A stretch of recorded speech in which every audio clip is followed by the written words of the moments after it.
Good morning, everyone. We're running a few minutes late for our start today, and we were trying to also run it through Zoom this morning. And as one of my marketing guru friends was telling me, Zoom and Facebook Live have been maybe not communicating well lately, so we decided to just go ahead and get started. I had some amazing helpers this morning, Travis and my mom, trying to figure some stuff out, and we decided to just let the Zoom go and get going. So today is going to be the longest day of the year. Can you tell I'm really excited? The sun is going to be sort of shining, or it will be light, I guess, for the longest amount of time. I don't know if you can see that behind me right there. That's the lovage. It's taller than me. Look at how tall that is. We are not putting that in our tea today. Lovage is tasty, but not necessarily in tea. So I promised a quick little virtual garden tour walk, and then I'll be grabbing some herbs while we're on our walk and be turning that into a really super easy tea and I'll show you my quick method for how I make a concentrate, and then you can use that to make herbal iced tea that way. Give me just 1 second. I'm going to turn off my Wi-Fi because I'm afraid that might make things go a little bit slower. So all I have on hand with me today is my handy dandy little snips, and you're along for the ride. And I'm out here. This is where the greenhouse is at, and then I'll turn you around. This is our cascara tree, and ignore the grass weeds. This is our big lemon balm patch. We have our lemon verbena sisters. There's the other one right over there in their big pots. I just bought a lemon tree here not too long ago. We have this new Cuban oregano. Oh, I see the anise hyssop bloomed while I was gone. It smells skunky. Or not anise hyssop, I'm sorry, just hyssop. It smells skunky, so I'm not sure if it's gonna stick around or not. We do have some lemon catnip. Maybe we'll grab some of that. This is winter savory. This is our lovely fern friend. This is one of our big rosemaries. And then we have a few little catnips. Let's see, one right there, and one right there at the base of the lemon verbena sister. You can see some kind of sad and almost done German chamomile. I'll be probably grabbing some of that. And then these down here that almost look like grass, that's garlic chives. So we have kind of a mix of culinary and tea herbs out here. And so next to the lemon balm, this is Dutch tea time. I might grab some of that. Lime thyme. There's a nice patch of German chamomile here. We'll harvest some of that. Tarragon, definitely not putting that in the tea today. Some rosemary. And then I'll take you here through this little secret entrance. This is the calendula patch, which is only just starting to come up.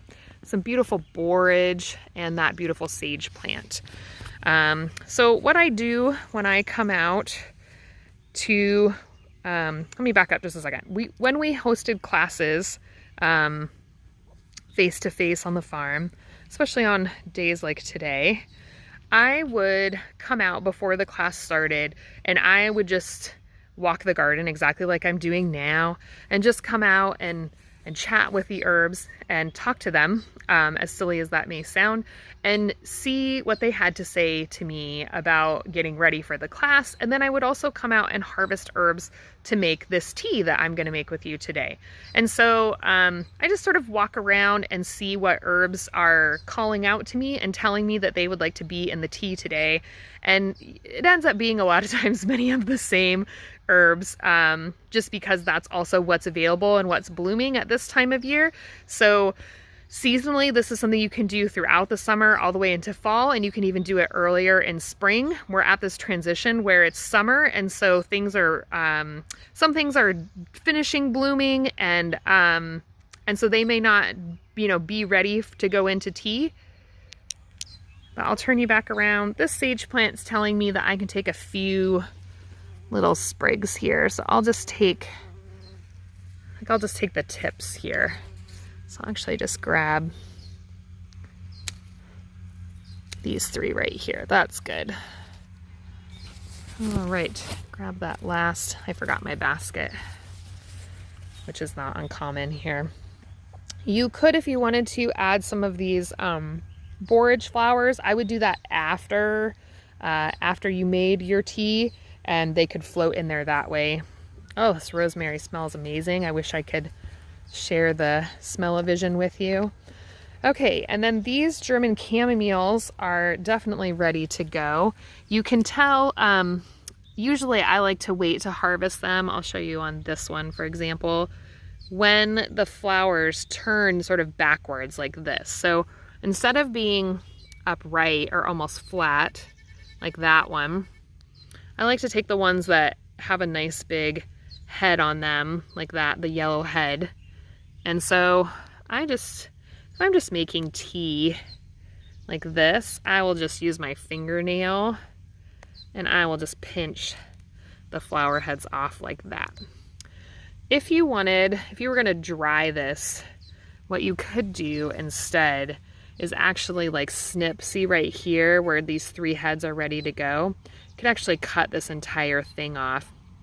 If you want to, when you're harvesting German chamomile, you can cut just a little bit higher, and sometimes you can get some new growth at points like that.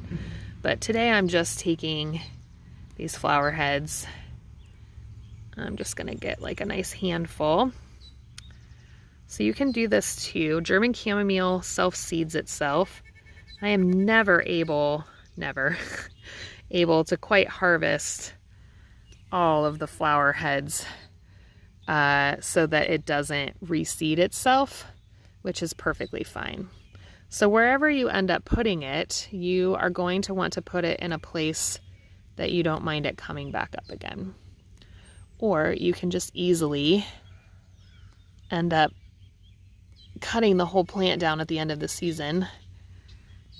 And then, even then, I'll tell you, you won't get it all. It's just not possible. All right, so I'm just stuffing these in my pocket. That's totally not uncommon. My t-shirts oftentimes end up with stains on them because I'm like, oh, I'm just gonna go walk around in the garden, and then I find some things like this and they end up in my pocket. All right, so I think I'm gonna skip the lime time today. Don't really feel like that today. This Dutch tea time looks really nice. One of the things about thyme, you're welcome to use any kind of thyme that you might want in your tea, is that a little goes a long ways. It doesn't take too much. So I'm just gonna grab a few little sprigs. All right, and I'll show you. So just like a little handful there. That's kind of what we're getting today. You know what, actually the plant's telling me to take just a little bit more. Thank you, plant. I appreciate that. All right. This is always a tricky, challenging thing to harvest and hold a phone. All right, so another little handful there. That's probably good, couple handfuls. And now we're gonna come over here to the lemon balm. And this is one of the great ways to use your lemon balm. People ask Mom and I that all the time when we're in classes. You know, how do I keep my lemon balm from taking over? And I always say, and Mom does too, harvest, harvest, harvest. So you can turn this into a nice tea concentrate. And you can see I'm just sort of snipping the top few inches. You could, if I had better free hands, I would probably be taking just a little bit more. This is just about ready to start blooming here in another week or so. This is a great time to harvest your lemon balm. And you can take quite a bit of this. It will come right back. And you can see right here, this is because it's underneath this cascara tree. We do have some nice birds that like to hang out in the tree. So I just skip those leaves and leave them behind. No big deal. Sharing with all of the other wildlife, that's just how it goes on the farm. So I'm grabbing quite a bit of this, and that's because that's what keeps the lemon balm from taking over. So harvest, harvest, harvest. I'll show you my pile here. We'll see if that's enough. I probably would like a little bit more, so I'm gonna beg your patience for just another minute. And the reason I can tell it's starting to bloom, or getting close to blooming, is you can start to see these new, see if I can show you, these new little growth off to the side. And so see how that's all over, and in fact, this one right here even has, see if I can show you with my finger. Right there where my finger is, see that little pointy thing with just the tiny little horns, or even up above? Those are the flower buds. They are coming. And that's, this time of year is really common for lemon balm to do that. And so this is why making this tea can be super helpful, because you can come out and do this multiple times. You could even freeze it if you really wanted to, once you make it. So I have already set up my pan. I've already boiled my water. And so it's actually been cooling just a little bit. And I'll just stuff this in my other pocket. Thank goodness for pockets. That's what happens when I get distracted by trying to put things onto Zoom.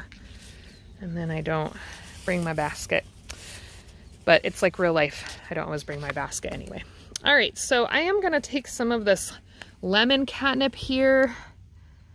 Just take, this is kind of a small plant. It's been in a pot because we weren't 100% sure if we wanted it or not. So I'm just gonna take sort of these top parts. I'll make sure this gets watered well later so that it can come back. And in fact, you can actually see right where I cut right there. It's just gonna make a nice little offshoot. All right, so I have a little handful of that as well. Anything else out here? Not that I can see. All of our mints got moved into big pots. I think I have just enough time I can walk you out there and show you those really quick to do a little video about that. So really fast, I'll show you. This is our little garden area. So there's Greek oregano, chives, more chives, marjoram. There's thyme all along here, which is starting to flower. And thyme, again, we use that Dutch tea thyme, but you could use regular thyme like this. Just as this is either an English or a French. And you could just take those little flowers and you could cut the flowers off and use those in your tea as well. And then oftentimes, and this sage here, which actually I might just grab that. So sometimes that can, I'm actually gonna cut right there, and I'll show you why in just a second. So see if I can show you. There is right there by my middle finger and my thumb a new growth that's coming up. So I'm gonna cut right there and take that. And then oftentimes I will also grab, this may seem funny, oh sorry, close up of the clippers. But I actually like a little bit of sage in my tea, so I'll grab a few of these. I like the big leaf just a little bit better, so I'll grab a couple of those. And then I will also, I know Mom just harvested this. Oh, here, oh, yes. Yeah, this is our lemon thyme. So I'm actually gonna grab few of these as well, because again, you can use the flowers in your tea. And you know, we're always talking when we're harvesting about not letting herbs go to flower, but it's not that big of a deal. And some herbs you want to go to flower, or you need them to go to flower, like calendula, right? Or the German chamomile we harvested. So again, if things go to flower, don't panic. Just take a walk around and make a tea like this. So, oh yeah, that'll be nice. Oh, I'm so sorry, no smell-o-vision. So this is actually a lemon thyme, and these flowers, oh man, they're gonna be so good in that tea. All right. So we actually have a couple of different spaces. There's the vegetable garden there, and then that little path that we just walked. And that is the main like culinary and tea garden. My pockets are pretty full, so let's make a quick stop at the kitchen and we will see how things are looking here. All right. So I'm going to turn you around and I'll show you. We are inside of our certified kitchen, and it's a little messy because it's, you know, the season. Hi, Cass. How's it going? Happy Saturday. Happy Solstice. So this is our certified kitchen. Here is the sink where we wash everything. And I'm gonna empty my pocket. Right? Harvest pockets. All right. So, I gotta find all these little goodies, right? Okay. So that's what the pile looks like that we ended up harvesting. I'm gonna look for, because I thought I was gonna be a little bit more organized today. All right. So I'll just use like a regular little strainer like this. I'll just give everything kind of a quick little rinse. Nothing too fancy. And since you're going to turn this into tea, it doesn't really matter if it's just a little bit wet, okay? But I did bring myself out a little towel. So we have this nice little washboard that's here. Or that's what I call it anyway. Maybe that's a little old-fashioned. Sometimes I rinse my herbs and sometimes I don't. Depends on how okay you are having bugs in them in your tea. You can always use a coffee filter and strain it out.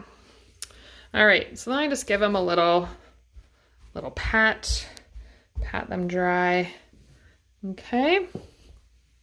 Oh, one of those tasty lemon thyme flowers was trying to take off. All right. That's a pretty good pile. I am going to go ahead in the interest of time. Mom already harvested this morning. I think this is the orange mint that she harvested. And I'm going to steal some of her harvest. Shame on me. And then I think she said this was peppermint, but I could be wrong. Could be spearmint.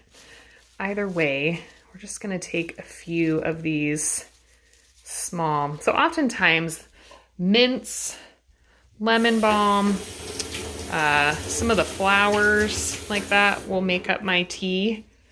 Just give that a quick pat too.